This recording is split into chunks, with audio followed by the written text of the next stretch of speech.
সম্মানীয় বিশিষ্ট ব্যক্তিসকল, আমাৰ মঞ্চৰ সন্মুখত আসন গ্ৰহণ কৰা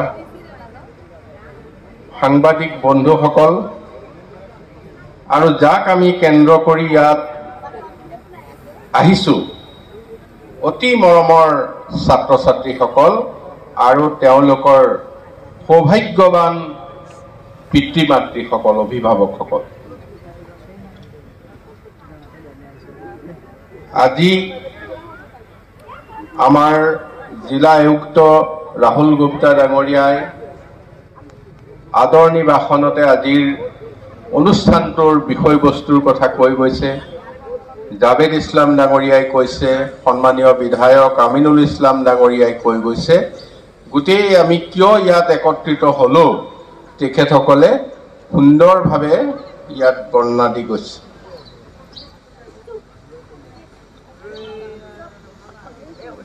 আমাৰ মুখ্যমন্ত্ৰী ডক্টৰ হিমন্ত বিশ্ব শৰ্মা ডাঙৰীয়া মুখ্যমন্ত্ৰী হোৱাৰ আগতে শিক্ষামন্ত্ৰীও আছিল।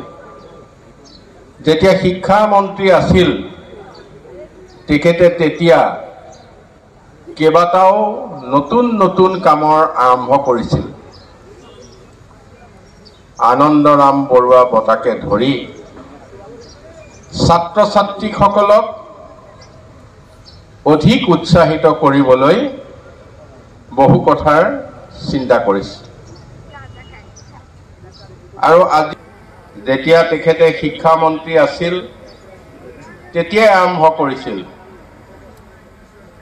যে যেতিয়া এগৰাকী ছাত্ৰ ছাত্ৰীয়ে স্কুলত ফিজ দিবৰ কাৰণে অপাৰগ হোৱাৰ কাৰণে তেখেতসকলৰ অভিভাৱক স্কুল যাব নোৱাৰিছিল বা কলেজলৈ যাব নোৱাৰিছিল, তেতিয়া চিন্তা কৰা হ'ল যে বিনামূলীয়া এডমিশ্যন, পইচা নোহোৱাকৈ স্কুলত কলেজত পঢ়িব পাৰিব। স্কুল কলেজত পঢ়িবলৈ দিলোঁ, তাৰপিছত দেখিলোঁ যে আকৌ এটা সমস্যা, ইউনিফৰ্ম লাগিল। তেতিয়া তেওঁলোকক বিনামূলীয়া ইউনিফৰ্মৰ কথা আহিল, ইউনিফৰ্ম দিয়া হ'ল। তাৰপিছত যেতিয়া দেখা গ'ল যে নহয়, ইউনিফৰ্ম পালে, আকৌ কিতাপৰ কথা আহিল যে কিতাপ কিনিব লাগিব। তেতিয়া বিনামূলীয়া পাঠ্যপুথি, কিতাপৰ কথা আহিল যে বিনামূলীয়া পাঠ্যপুথি দিয়া আৰম্ভ হ'ল। এতিয়া বিনামূলীয়া পাঠ্যপুথি পালে, স্কুলত ফিজ নিদিয়াকৈ পঢ়িবলৈ পালে, ইউনিফৰ্ম পিন্ধিবলৈ পালে। তাৰপিছত আহি গ'ল যে স্কুল যাওঁতে ভাড়া লাগিব নেকি, টমটমৰ ভাড়া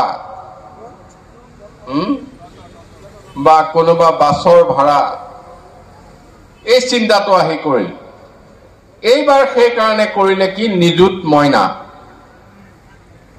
হায়াৰ ছেকেণ্ডেৰীত যদি কোনোবা গৈছে মাহে 1000কে পাব প্ৰতিগৰাকী ছাত্ৰীয়ে। ডিগ্ৰী পঢ়িবলৈ গৈছে যদি তেওঁলোকে 1250 টকা পাব মাহে।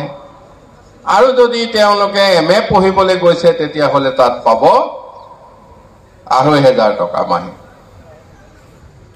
যাতে পঢ়াৰ নিজৰ খৰচ পিতৃ মাতৃৰ ওপৰত নিদিয়াকৈ, পিতৃ মাতৃক সকাহ দিয়াকৈ কোনো গৰাকী ছাত্ৰীয়ে যাতে কেতিয়াও MA পঢ়ালৈকে আৰু ৰৈ থাকিব নালাগে।